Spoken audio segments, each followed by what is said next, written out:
and welcome back. I've already kind of started on the build, as you can see. It took me a while to decide on the shape that I wanted to go through for, so I played around a little bit before deciding on a pretty classic L shape, so that's what we're working with. So we are in Oasis Springs today.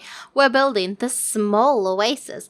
So this was when I realized, oh gosh, I need to use smaller houses and not just have the biggest tier. So this is the medium tier home in, tiny home levels and stuff. I don't know. So what packs are we using? Because as you know, I hope you know, if you've been paying attention, we do limit our packs for the tiny 12 just to make it a bit more accessible for, the people who don't have all the packs, maybe play on console and not all the packs are released. So, the packs I have chosen for this build are Strangerville, Get Famous, and Fitness Stuff Pack, and of course, Tiny Living and Base Game. And so, we're building.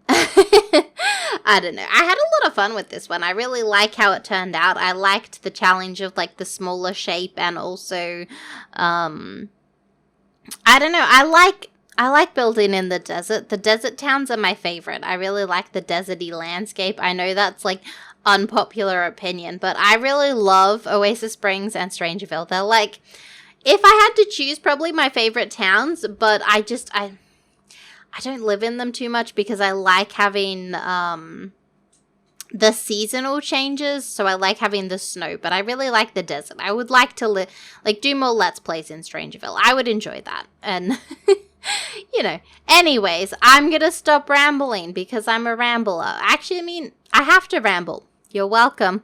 So, I thought today I'd ask you guys how you're doing with your New Year's resolutions. That's right, I'm here to remind you. You set those, didn't you?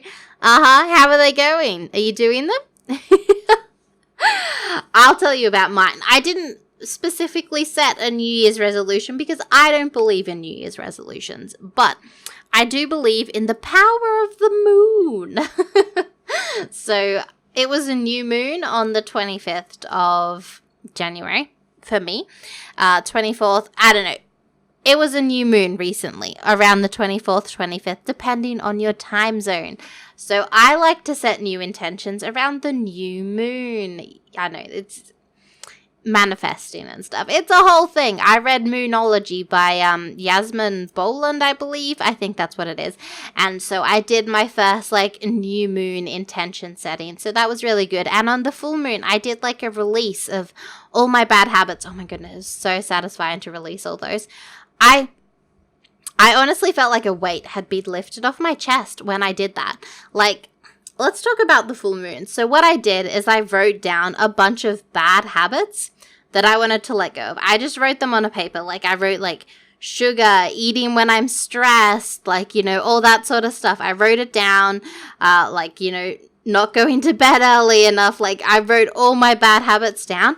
And I have a cauldron. Did you know that? I've got a cute little cauldron. And I put all the little bits of paper in my cauldron.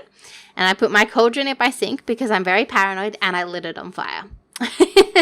And I burned it. And honestly, it felt like so much release, and it was amazing. And so I did a similar thing yesterday for my new moon stuff. I wrote down what I was grateful for in my life and stuff like that, and I burnt that. And then in the same fashion. And then I wrote down what I wanted to bring into my life.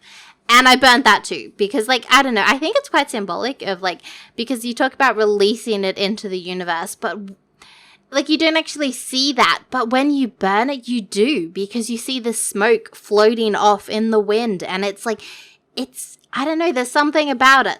I don't know, if you're going to try burning stuff, do it safely, do it in the sink, so there's water, and I don't know, be prepared.